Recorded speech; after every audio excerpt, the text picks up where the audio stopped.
GALEO is a statewide, non-partisan organization whose mission is to promote the ongoing leadership, development, and civic engagement of the Latino community.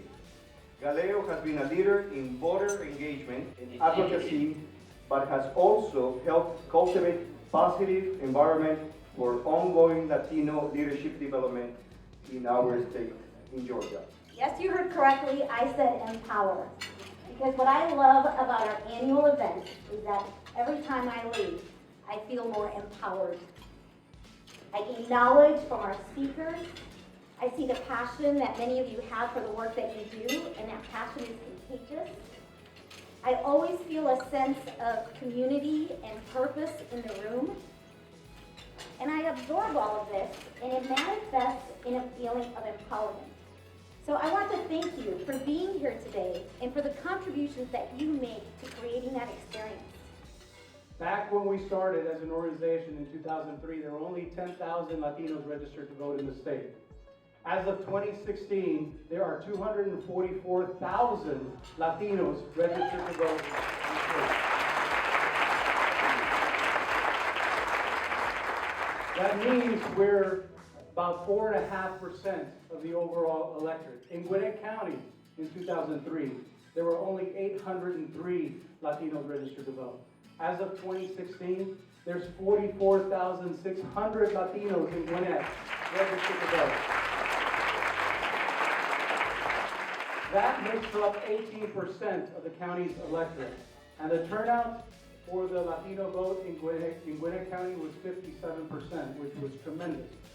In statewide, in 2012, the Latino voter turnout was 47%. In 2016, it was 53%. And that's astounding. That's a tremendous increase. Who led the way for the Latino community? Latinas led the way with 73% voter turnout of Latinas.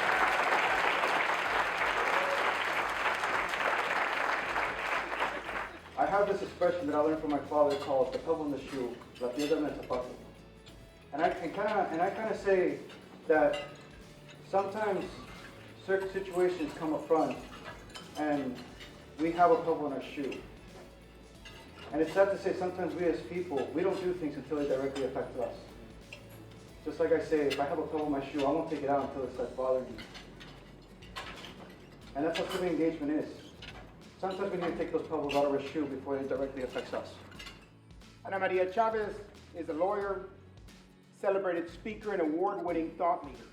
She has been named one of Fortune's world's greatest leaders and was named 22nd by Fast Company in its annual list of the most creative people in business.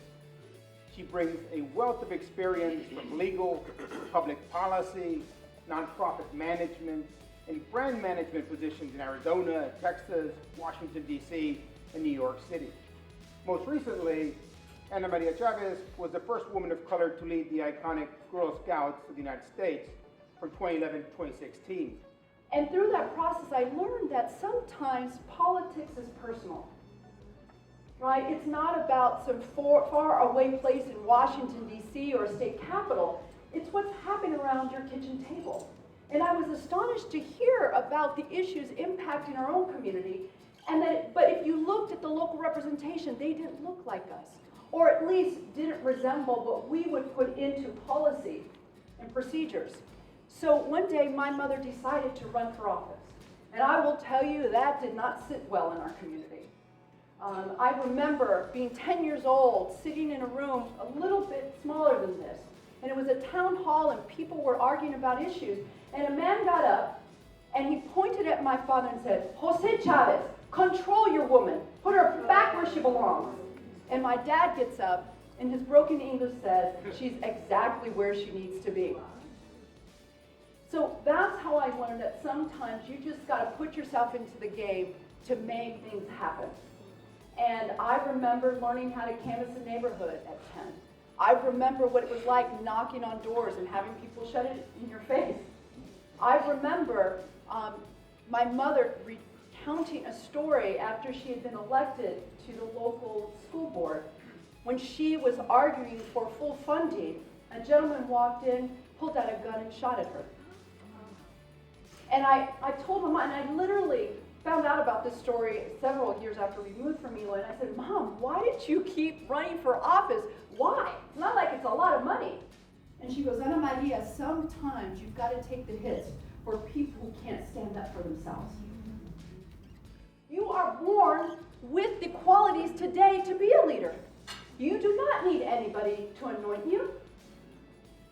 You do not need to go genuflect and kiss a ring and say, may I run? That is your God-given right in this country. And now let me talk to the women in the audience. On average, research shows that you have to ask a woman the minimum of 8 times before she will consider running for office. 8 times. So your task is to go back and ask a woman 8 times to run for office.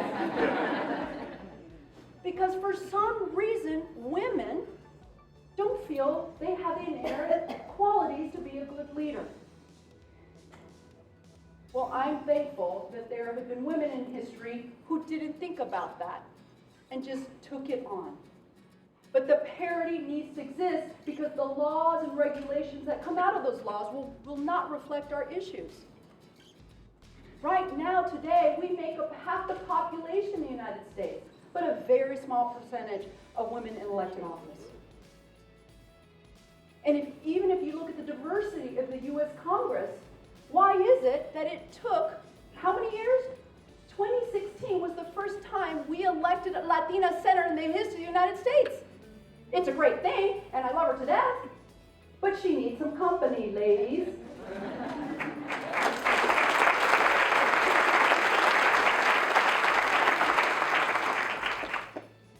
So I will end with this, because as you can tell, I'm a little animated about this issue.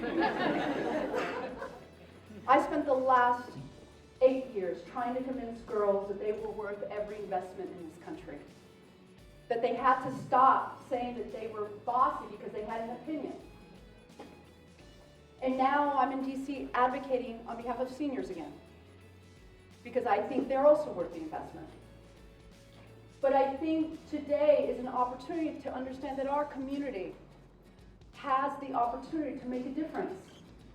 That we're not victims, that we've been leaders for generations. We've just led in a different way.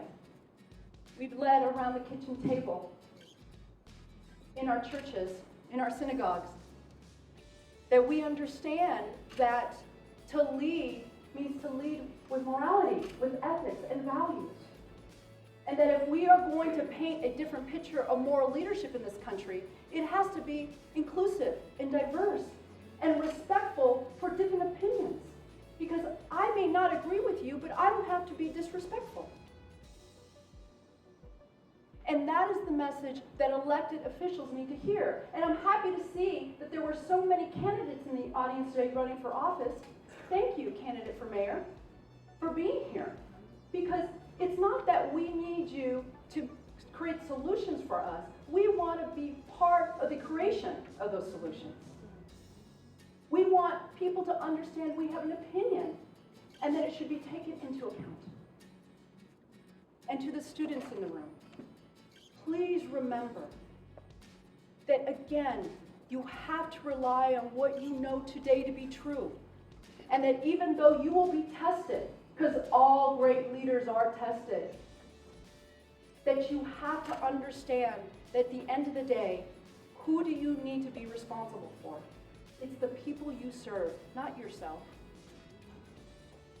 And that you have to remember that there are Andreas in this world that unfortunately, based on their circumstances, their life, that perhaps they don't have an opportunity to stand before crowds with a microphone. And they need you to stand in their place to represent what their future holds and what they are potentially able to do. Because everybody in this great country should be able to live their full fulfillment of their dreams. Thank you.